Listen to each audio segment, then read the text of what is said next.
Hello Leeds, Happy New Year. Sorry to hear that we're once again in a national lockdown, but I'm sure we'll all get through it. We'll find a way, we'll all take care of each other and keep washing our hands. On this coronavirus extraordinary episode, I speak to artist Archie Brooks about his work at Assembly House, which is an artist-led studio based in Armley. Have a listen. For this Light on Leeds coronavirus extraordinary episode, I have Archie Brooks, who's come along from Assembly House. Hello, Archie. Hi there. Thank you so much for coming along and remotely connecting to speak to me today on this very wintry Leeds day. Oh, it's my pleasure. Can you tell me a little bit, Archie, for everybody, what is Assembly House? So Assembly House is an artist-led studio. Currently, we have about 21 artists who reside in the space. It's an old textiles mill that has been converted into loads of boxes full of loads of artists. It's freezing cold and we have no hot water. But we're community-driven and it's a fantastic little place. It sounds fascinating. And so how do you get your 21 artists? Do people have to apply? Yeah, so there's loads of different ways how it comes about. Mostly it's applying. It's been going for about 5 years. A person called Mike Winard and a few other people set it up when they finished uni because they didn't have really any place to go. And as it's built up, there's been more studios created. And whenever a studio comes up, we send out like an interview really and people apply through that. We're currently actually looking for 15 new people because we've just got a new building. So applications for our new studios finished today. So I've got to go through all of them at some point this weekend. Oh, wow. Is that something that you find quite daunting or is it something that you really look forward to? Really enjoy it. It's fantastic seeing all the talent in Leeds and reading about them. The hard part is choosing. There's so many great people and it's difficult, you know. I bet. And do you try and get quite a wide range of sort of medium and types of art? Totally, yeah. I'd say we have a very wide range here at the moment. Anything from sculptors, video artists, painters, performers. As long as it's like a specifically artistic, we can't, because of our licensing, we don't have many commercial businesses here. It is just artists and emerging artists. I see, right. And so what's the deal then? So an artist gets to become a resident at Assembly House. How long do they get to stay with you? As long as they want, indefinitely it seems. You're basically on a rolling monthly contract. You pay for your studio, and our studios are really cheap here because we're very much a studio that is helping everyone. So when you join Assembly House, the bonus of getting a really cheap studio rent is that you also have to chip in. So we have loads of volunteer days where you help put up walls and you paint things. The new build that we've got at the moment, which is just the unit next to ours, we definitely couldn't have done without everyone at Assembly currently chipping in. So it's really community driven. The people in here, we're all one big family. It's blooming lovely. It sounds great. So it's quite a collaborative effort then, really. Totally, yeah, 100%. Everyone's helping everyone. There's no race for the top. It's all trying to help each other to get there. That's great. And so while the artists are with you, they can work on their own work. Do you sort of have any projects and schemes that you invite the artists to work on all together or? No, not currently, actually. We do a lot of collaborations and we help a lot of artists in-house get funding for their work. We're constantly shooting opportunities around. We've had lots come through recently. There was the art hostel that went around in Leeds that someone here got, which was really great. And Leeds Inspired, one of the founders, Mike, who I spoke about earlier, he's 4 for 4 this year on Leeds Inspired bids, helping people. Including myself. He helped me raise some money for a project I'm doing later this year. And it's just really great. Yeah, it's just pushing opportunities on everyone who might need them and helping in any strand of art people get higher and higher. That's great. And so you're also kind of like an advice hub as well then, and also like a directory for letting them know about different artistic opportunities. Totally, yeah. And more so than that, we also help people if they want to go freelance or if they're struggling with creating contracts for doing work or, yeah, it's really versed in how we help the artists here. And so you're currently working on a project yourself, Archie. Can you tell me a little bit about that? Yeah, so it's a project. It's actually kind of a funny story. When the very first lockdown happened, that was a week before an exhibition I was meant to be putting on here. So unfortunately that got cancelled. But because of that, Assembly House helped me. Well, actually, first of all, they gave me some money because they were kind of disheartened that my project couldn't happen. And this was a project that I'd curated myself. It was a large exhibition involving many artists. We'd held an open call for the last couple months. So when that got pushed back, Assembly House gave me a little bit of money to basically do like a legacy show for that. And that show was called Aspect, and hopefully it'll still happen one day. And due to that money that they gave me, I was then able to, start a new project. that then ultimately got cancelled because of the second lockdown. And after it got Oh cancelled, no. I know, it's terrible. It's like they're timing lockdowns with stuff I want to do. It's ridiculous. After the second lockdown and we took that second hit on the project, that's when Mike helped me write a Leeds Inspired bid. And we got the full amount of money. We managed to get £1,200 funding, which was just unbelievable. And so even though it's being pushed back, it's still going to happen. I've received the funding and the money is put aside for the building work. The project itself is like a immersive video experience, and it's one of those things that's kind of a surprise. I don't really want people to know about it until they come and experience it. All right. Okay. Yeah. But it's the project itself is called Co-Video 19, so that kind of gives an inkling Very of well what it could put. be about. I love a good pun, mate. Doesn't everybody? We need all the puns we can get in these difficult times. Totally.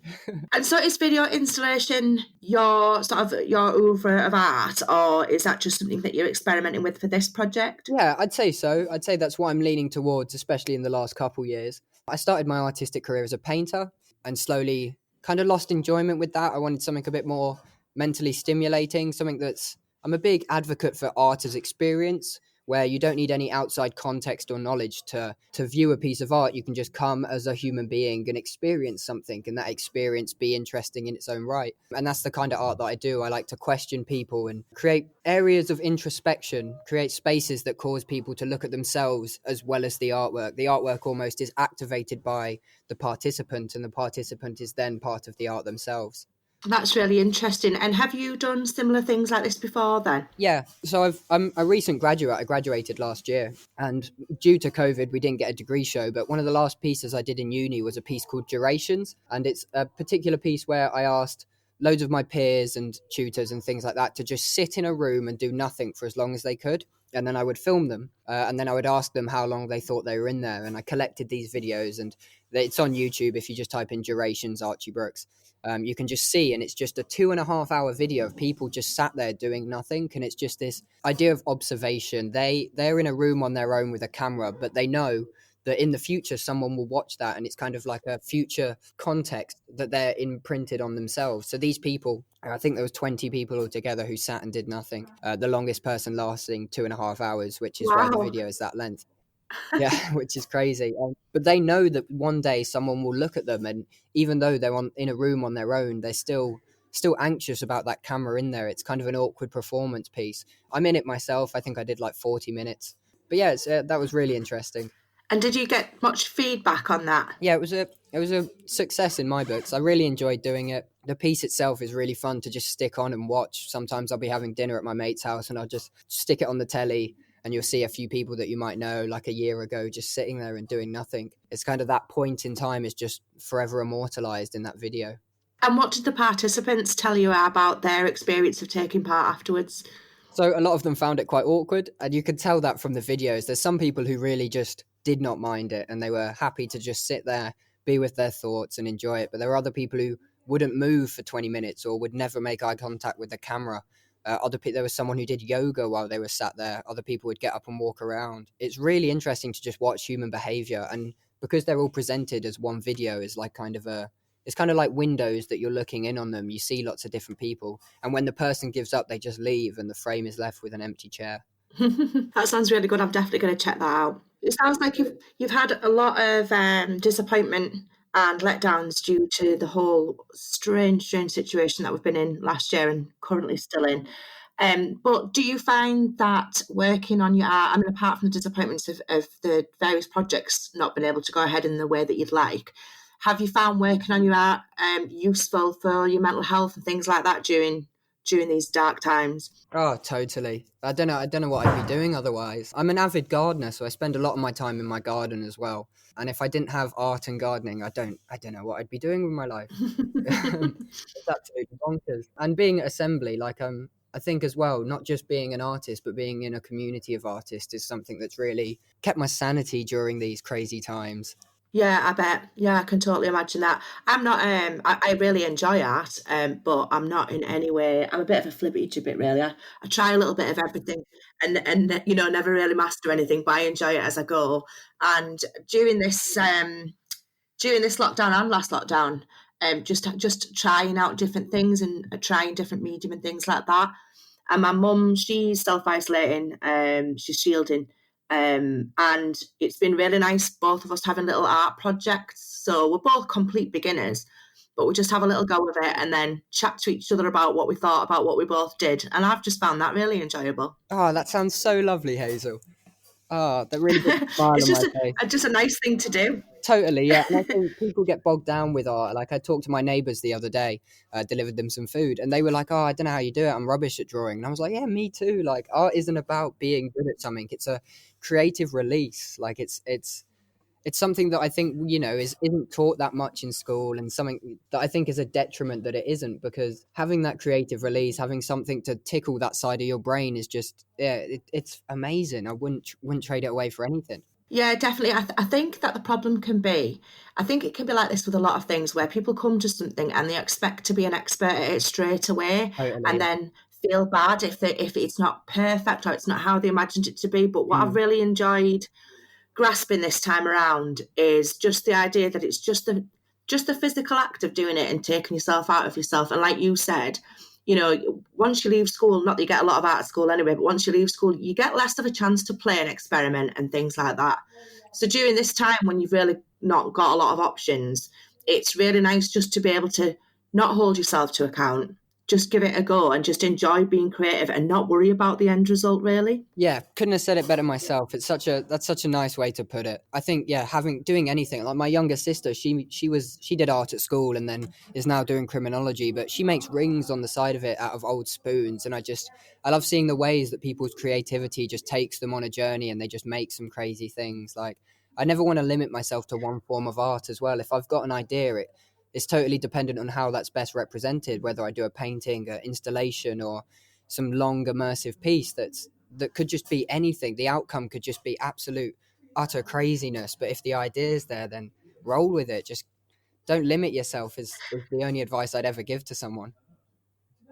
Yeah, I think you're exactly right because I mean, nothing would ever get done if everyone was just so scared of trying something new or different. Hmm. Totally agree. So, how did you get involved with Assembly House in the first place? So you said you graduated last year. What kind of art were you doing your degree in? So my degree was mostly video art, and I've actually been in assembly. I got into assembly when I was in my second year of uni, just as I was going into my third year. Kind of luckily, like I didn't have to apply or anything. Mike came to our uni to do a talk about what you can do after uni, what options are out there, and he said that he was raising a volunteer team to come and help down at assembly. So me and my mate Glenn Ogden, fellow artist, fellow graduate from last year, we went up to him afterwards and we were like, "Yeah, we'd love to volunteer." We were the only two people in the whole of the uni that offered to do that. So we came through one weekend and they were doing a big painting thing, painting the ceilings, painting the walls. So me and Glenn just cracked on and we painted the whole ceiling of Assembly House, like really went to town and everyone was there and we had a great time. That same week, a studio came up and we were just in the right place at the right time. And they were like, "Yo, we've just met you. You seem like lovely dudes. It saves us going through this application process. Do you want to just move in?" And we just, yeah, jumped at the Oh, opportunity. that's excellent. It's great that you got involved like that. Mm. Have Assembly House got lots of things coming up this year? Yeah, I'm sure we've got tons. It's not really my department, but I know that we've just done a load of online exhibitions, which are really fun. There's currently a installation going on in our project space, so we've got like a large project space, which is the place we do like gigs or we rent out for hires. But it's also when it's not being used for those things, it's just a place for the artists here to experiment. So the artist I just mentioned, Glenn, he's doing a large installation where he's built an enormous cube that he's going to fill with foam and it's window wiping, and his work's very anti-capitalist and it's super interesting. So that's going on currently. The project that I'm doing, COVID 19, will probably be happening in March or April, I'd say. But currently, we haven't got much program on because of the new unit that we're taking on. Everyone's kind of caught up in that, and that has just been absolute chaos for the last 3 months. We're going through a huge organizational restructure at the moment. This time 2 years ago, Assembly House had no staff, and currently we have three. Including myself, so we were undergoing this organizational restructure, and that was going really well. And then the unit next to us in the mill that we're in came up, and we were like, "Oh, this is a great opportunity to expand." So we took that on as well, and it's been loads. So we've been completely stripping that place, remaking all the windows, building all the walls for the new studios, as well as trying to restructure our organization so it's a bit more legitimate and yeah, well structured. So you've had a really hectic last couple of months, which has probably been quite useful to have during these times where you've got something big to focus on. Totally, yeah. COVID has been like a nice, as bad as it is, and silver linings are that I've just had loads of free time to work on assembly, to reorganize and build. And yeah, it's been as mad as it's been. We've done a lot here with the time that we've been given through the terrible pandemic. Though oxymoronic that is, it has been decent for assembly because it's given us a reason to step back and the world to slow down and us to reevaluate what we're doing and reorganize.